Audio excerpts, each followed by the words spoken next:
Hold on, how you doing? Hey, I'm doing real good, Langston. How you doing? Doing great, doing great. That's good, man. I like the hoodie. Thank you. I appreciate it. Always look, all the apparel. We're coming out with it. We're coming out with it. Hell yeah, I'm happy to hear. Actually, it's funny when the one launched. My buddy Nick DiPaolo was in my house in Austin, and Yep. yeah, it was in my kitchen on the laptop trying to buy a pair ASAP. So Yep. it's good to see it coming on the shoe too. Yep. I appreciate it. Yeah, now we're excited. We're excited. April 19th. Check your calendars. Check your calendars. Yeah, well, I mean, tell me about kind of the process leading up to the sequel. Yeah, so it's been a lot of fun. We've from the jump, we knew that shoe one was kind of like a mid to high version of like just getting out there, making sure everything Mhm. is good aesthetically, making sure it looks good, make sure it's comfortable when people put it on, and just getting into the athletic realm of all the sneakers, just trying to figure it all out. And then now as we've kind of positioned ourselves, we say, hey, all right, shoe two, we want to really tend towards the youth perspective, and then being able to also hit a lot of different markets where it becomes, the women's athletes, the men's athletes, and then just going on to building bigger and better things when it comes to kids once we continue to grow. That's what's up. I mean, I know you being, both the face and the feet of the brand, were there any notes from the original that like, whether talking to Brett or different people in the brand where you're like, yo, this was great. We got to carry this over, or we got to tweak this, like from a performance standpoint, was there anything that like stood out to you? The biggest thing is the like the weight difference. Mm. We went from I would say probably like zero point 0.8 ounces to we dropped it down to a little bit lower, just something like that that makes sense from an athletic standpoint. But then also too, like I said, the aesthetically pleasing look to it. Like, most of the kids that are rocking shoes nowadays, even your bigs, like everybody's Yeah. rocking low tops. Everybody's rocking low tops. So it's like those are the two main things that we wanted to drop down the weight of it, and then being able to go into the low top perspective. That way we can have, not just players on the court, we can have people off the court, and then your normal day Joes just being able to walk around in the shoes. So that's what I'm really excited about. Just people just being comfortable, being able to walk around or something. That's awesome. I mean, I think as somebody who grew up playing in high tops but plays in low tops mostly now, it's when you got like say like a big shoe like the Command Force, you can put a bunch of bells and whistles and kind of eye-catching stuff. But with a low top, there's definitely more challenges to kind of inject in personality and flavor. And it seems like you guys have done that. Like I mean, shoot, yeah. Tell me about like the lifestyle crossover this time around because it seems a lot more intentional in terms of reaching more people. Yeah. So we've really tried to tend towards when it comes like the colors, being able to be just more nimble. I guess you could say when it comes to knowing that hey, we're an athletic shoe first and foremost, and then Mhm. as we kind of go out, like I'm flat footed, so that was kind of like the whole perception behind it. It's like hey, creating a shoe that kind of helps with that, like something that's comfortable, but also too it gives you good balance. It's able to when you're wearing it, you feel like okay, I'm not like just on the ground, but I have like some comfortable like levels and comfort to it. But then as we've kind of like found those niches of like, hey, how do we, interject and intervene in like the sneaker, industry? It's like, how can we, find our own path? And that's where we've kind of like look pinpointed these kind of couple of areas that we know that I think there's a lot of people that are missing these like, hey, it's all about the comfort level and being able to look at quality rather than quantity. No, absolutely. I mean, you got to get probably faster and more relevant, like real-time feedback on these than anybody Yep. playing and living in Atlanta. You know what I mean? What's been either your peers on court or shoot walking around Lenox Mall or and running errands in the city. What's been the feedback so far on the two? So far, like I've worn, I wear my I have a yellow pair, so they'll be to kind of give you an update. So there'll be let's see, there'll be 11 to 12 colorways that'll come out this upcoming like from spring all the way up until going into 24. So A we're word. excited about that. But But also too, like, I have this yellow and black colorway that I have, and I just been walking around the malls, walking around, Atlanta, and people are like, man, what's that brand? What do you have on? People they're really starting to like know and kind of figure out like, all right, something's different about that shoe compared to everybody else's shoe, and it stands out, which is good, But then from the team perspective, we had, it wasn't quote unquote ethics night, but we had like the whole team, the Skyhawks rocked the ethics, and then the coaching staff, and everybody kind of gave me some really good feedback, whether that was, hey, they're very comfortable, hey, they're really sturdy, which is great. Like I love like that feedback is huge for me from a brand standpoint, because you're going to have kids wearing these shoes, 3, 4, 5 times in one day. You play one game, play a second game, and you have practice, so there's going to be a lot of like, breakdown of the shoe. So it's like, hey, how do we kind of involve the right people that are wearing it? Hey, when you have professional athletes wearing them at the highest level, and they give you good feedback like that, hey, it's only benefits the brand going forward. Oh, for sure. And I mean, that's a big look too. It makes me think of, when KD had all the thunder out on the creamsicles, or Kobe lacing the guys with the Grinches, or the I think like Powell had some maybe hyperdunk peas or something of that color. But yeah, I mean, shoot, I'm curious, is this shoe all vegan once again too? Yep, all vegan again. We've kind of just continued to stay along that market. Like we don't want to kind of push it too much with adding plastics and stuff like that to it. Just keeping it simple, and just something that's comfortable for, like I said, if you're all about the brand and you're all about, what makes us tick, and that's the ethics behind it, and what we're all about, hey, I would say jump on board. And if you're not, hey, we appreciate you checking us out, but keep on moving. So that's kind of like where we're at, and what we're going to continue to do. Definitely, man. I mean, obviously, big news. One of the guys who, checked you guys out and brought a bunch of fanfare to it was Kyrie wearing it the other day in practice. Tell me, one, how that came about, and two, being on the, brand controller side, what the buzz and, feedback was like. Yeah, no, it was great. It was great. We definitely got a huge injection of, people like, oh, okay, I want to see what they're all about. I want to test them. A lot of people want to wear test them. So it's a lot of fanfare, a lot of people that just, overnight, hey, they love ethics. So it's great. It's great. The kind of relationship, me and Kyrie have played together in Brooklyn and played against each other for a number of years. So he's noticed. Most of the guys in the NBA notice what I'm doing.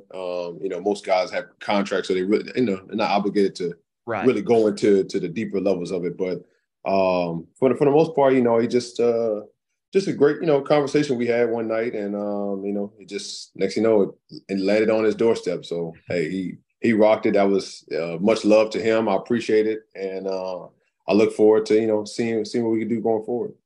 Hell yeah, that's awesome. It's funny, like going back, looking at photos when you were in New York, wearing Kyrie 1 IDs against him and stuff like that. I'm curious, in terms of like, it seemed like obviously like St. Joseph's like started getting into, or at least on a public level, low top Kobe's, low top KD's, hyper dunks, things of that nature. And then in the league, getting heavy on Nike ID, and then all the customs with Q4, kind of take me on like the really important steps to your sneaker journey that like all kind of pointed towards going off on your own and forming ethics. Yeah. So, my journey has always been about like the creative control. And so, even when I've worn like other guys' shoes or different customs, like it's always been, being able to create my own narrative and being able to control that.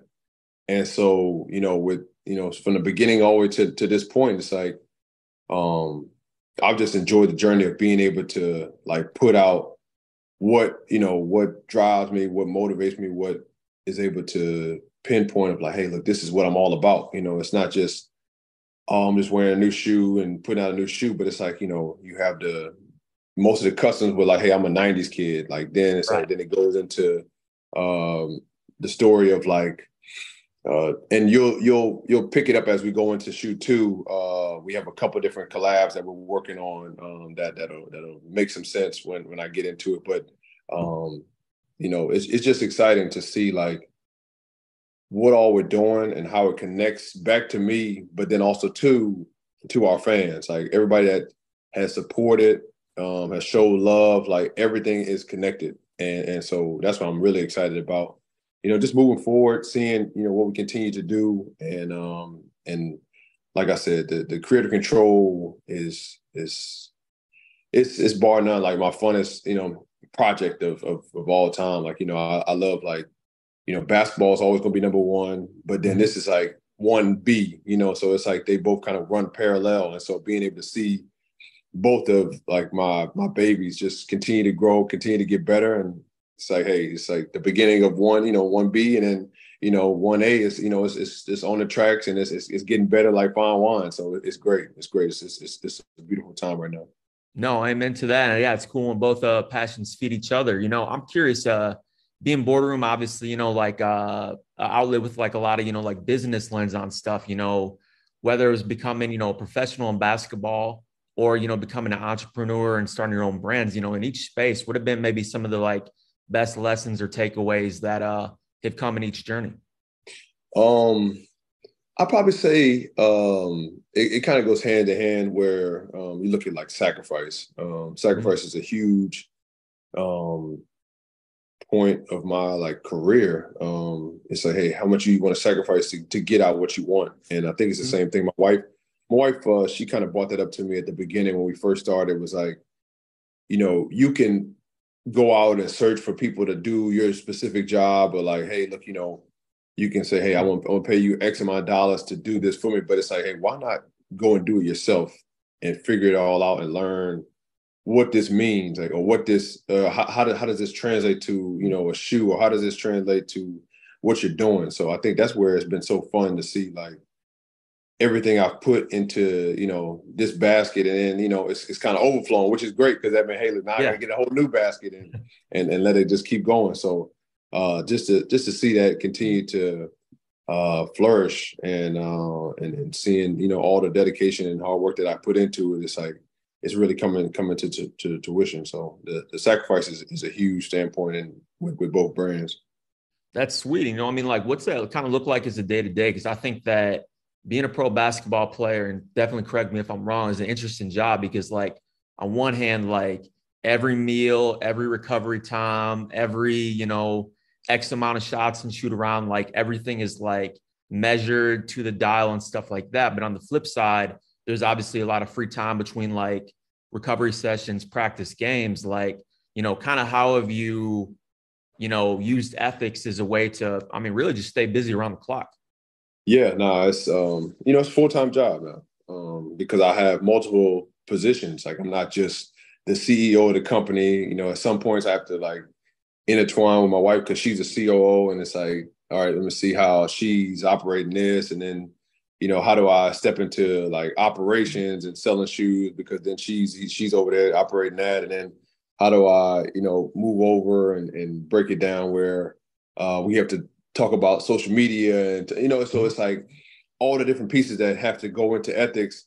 I'm running multiple positions, so it's really fun to like understand, and like at the end of the day, I'm still the founder too. So it's like, it's like I have to like put my foot into everything, but then not at the same time. It's like I can't overstep because I know that, my wife is really, the on the day to day, and she really runs everything to a T. And so I put, I try to put my best foot forward with telling her, hey, how do we execute this? How do we, make this work for us? Or how do we execute this? It's like we go back and forth a lot.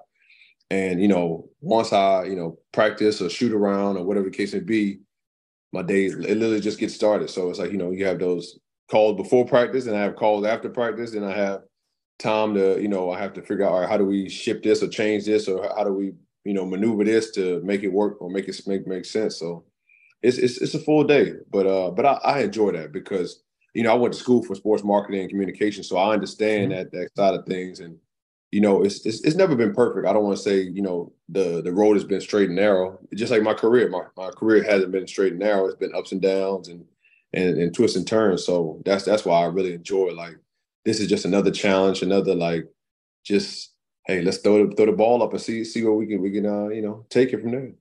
Yeah, definitely. And I mean, Am I right in thinking, or actually, shoot, you tell me, obviously 2024 Olympics coming up, seeing you been playing in the FIBA 3-on-3, will we see ethics in the Olympic Games? Yeah, yeah. So we have some give you one colorway that will be dropping. So we have an ethics colorway that'll be like a USA colorway, just just to commemorate like what I've done with them. Mhm. So that'll be a fun one. But playing with Team USA and the World Cup qualifiers and all that. So that have been a lot of fun, and I've enjoyed that.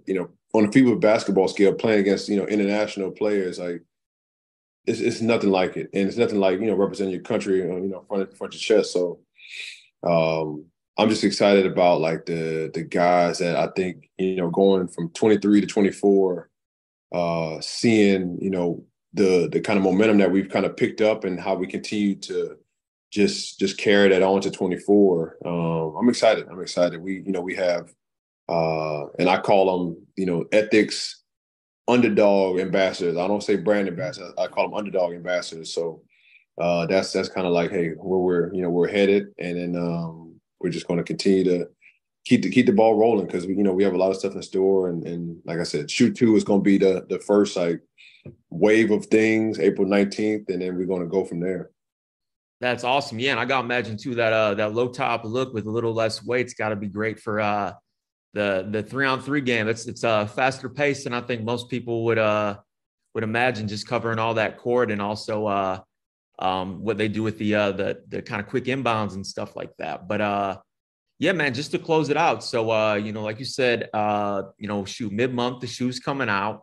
What it would be your and I know you're definitely not the type to force anybody, but what would be your sales pitch for, say, that 16-year-old in Atlanta who's got like a month left of school to stunt and then a whole summer of hoops, whether it be AAU or, like playing park ball or whatever, why the new Ethics shoe should be the one to close out the school year and be the shoe of the summer for them? Yeah, I mean, number one, great price point, 120. Number two, great quality, great comfort level, great absorption level of like how to play, with the different things that go on with kids. You're growing, you're Mm-hmm. figuring out your body, and it's like I feel like this shoe is really going to benefit a lot of kids going forward, because most of the guys that I've had played in them, like we've been very blessed, no injuries or anything like that. So that's a huge stepping stone to go in the right direction. Not saying it won't be, Yeah. never say that, but that's a great kudos to all the work that our manufacturer, what Brett has done in helping designing the shoe and everything like that. So we've done a great job with that. And then also too, hey, it's a great stepping stone for all of our youth athletes to be able to create your own narrative, create your own story, because I'm creating my own story every single day with whatever I have on my feet, whatever I'm doing in life. But you don't have to necessarily say, "Oh, I'm wearing ethics." I'm wearing my own shoe. Like, this is the story of the underdog. This is the story of whoever wants to be the next up and whoever wants to continue to build their own legacy. This is a shoe for you. So I'm excited about all the kids that are going to rock the shoes. And hey, if you want to be an underdog, with a brand for you.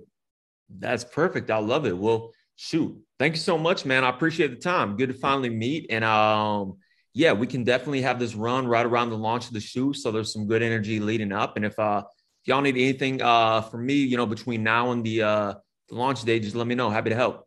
Yeah. Now we're definitely going to need some help. We actually have where are you located at? Yeah. I'm in Austin, Texas. Okay. So we have a Sunday wash club coming up. We're trying to have it around like April 16th. We're trying to set that up right now. So I definitely would, if we can have some people, it'll be up. I think we're gonna have it up in New York. So yeah, I know Jarrell and Tony and all those guys. Good people. Yeah. That'd be perfect. Yeah, if we can get some guys to go over there and film some stuff and capture it, that'd be great.